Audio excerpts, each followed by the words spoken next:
In 1994, a data warehouse typically had one end user. They called it an executive information system. And one person would query this and produce reports, and then publish the reports that other people would use. So parallel query was designed to allow a single user to completely take over the machine. Today, in the year 2009, our data warehouses have tens to hundreds to thousands of users. It doesn't make sense to allow a single user to consume all the resources on the machine if you have 50 users doing that simultaneously. You run into some problems. So they've changed the way parallel works. The first one is a new way to come up with the degree of parallelism. If you're a DBA and you're working with parallel query, your first question you ask is always, what is the best? And as I said this morning, there is no single best for anything. What is the best degree of parallelism for this table? And the answer? It depends. It depends on the query that I'm running against it. It depends on what am I joining this to? What are my where clauses? It depends on the query, the context, what the perfect degree of parallelism will be.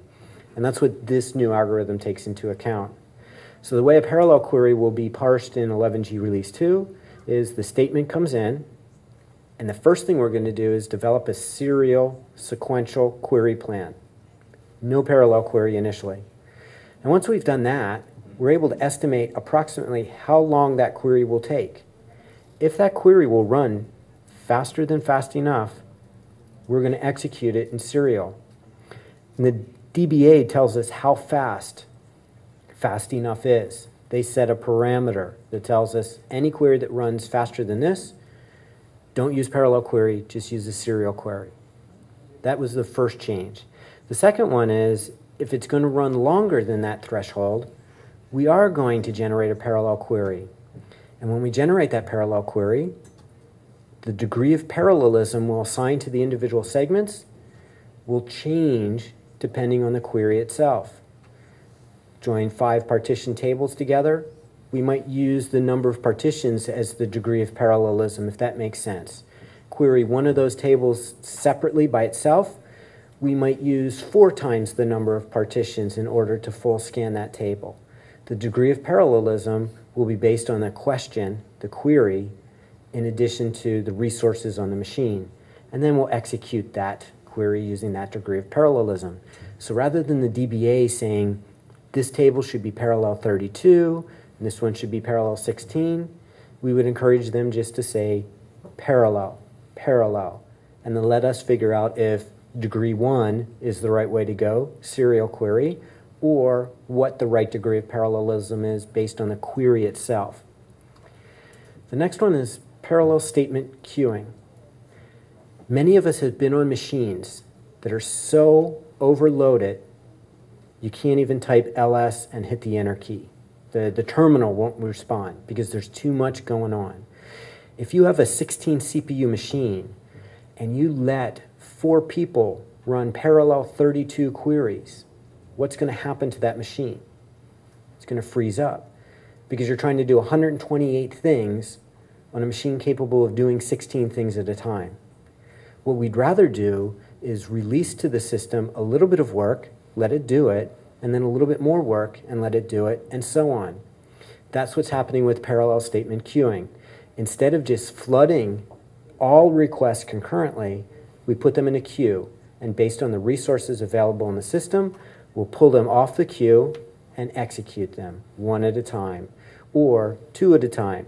If I'm on that 16 CPU machine and 2 people tried to do a parallel 16 query simultaneously, they'll probably both run at the same time. But if a third one came in, we'd look and say, oh, we're trying to do 32 things on this 16 CPU machine. You're going to wait a minute until one of these finish so that then we can run you without contending for that resource. So everybody gets their answer faster than if we tried to run everything simultaneously. And the last one has to do with I/O and how I/O, physical I/O to disk, is performed in parallel query. In the past, when you started a parallel query, the first step was flush the buffer cache. We would attempt to get everything out of memory. Because remember, the algorithms were built when memory was very small and CPUs were slow. So we said, get everything out of memory, get it onto disk so that we can just do IOs against the disk and not have to be bothered with looking in the buffer cache. It would make us go slower to look in the buffer cache each time we had to do an IO. So we put it on disk and read it. Today, 15 years later, memory is incredibly large as compared to 15 years ago, and the CPUs are much faster than they used to be. So we're going to start taking advantage of that. Now, when a query comes in and we're looking at scanning a table, if the table is small, and small depends on your system, right? The bigger your system, the bigger small will be. If the table is deemed to be small, we're going to read it in a conventional sense. We're going to read blocks, put them in the buffer cache, and get them out of the buffer cache. If, on the other hand, the table is considered to be large, we have two cases. One is it's extremely large. It's huge. It will not fit into memory. Here, we're going to fall back on the old algorithm. Flush the buffer cache, do direct I/O to disk. If, on the other hand, the table can fit into memory, what we're going to do is read that table off of disk, put it into memory contiguously, compress it if we can, so that the first query will basically read it in, store it in the SGA, and subsequent queries will be able to full scan it out of the SGA. Not by scattered reads all over the block buffer cache, but by reading contiguous memory segments that are up there. So this is like doing a full scan in memory. And this is a radical departure from the past. This means the first person who runs a parallel query is going to do the physical IOs, but after that, the data will be organized in memory in a way that's efficient to full scan it and pull it back out. So those are three pretty large changes to parallel query. And now for number 10. Number 10 is a feature. It's not an option, and it is the killer feature. In fact, I think number 10, addition-based redefinition, is so cool, it's number 10 and number 11. And again, it's a feature of Oracle, not an option, meaning everybody who has Standard Edition, Enterprise Edition, Personal Edition, any edition will have access to this capability. So it's not like partitioning an extra cost option. It comes with the database. What addition-based redefinition is the capability for you to store more than one version of your application code in the database at the same time. In the past, the user Scott, if they had a stored procedure called P, they could only have one of them. And if you did a create or replace with a new copy of it, it would always overwrite the old one. Now we have in place facilities for you to create a new version in the database, alter your session to use this version, and create code in this version. So Scott would still only have one procedure P, but two versions of it, or three versions of it. What this allows is for the DBA to create version 2 while version 1 is still running. End users are running version 1. They can create version 2 and put in the replacement code for version 2. The developer fixed a procedure, or they missed a grant. The DBAs in the room know that if you try to do a create or replace procedure in a running production system, the very next thing you're going to be doing is a Control-C, because if somebody's running the procedure you're trying to replace, you're going to get blocked by them.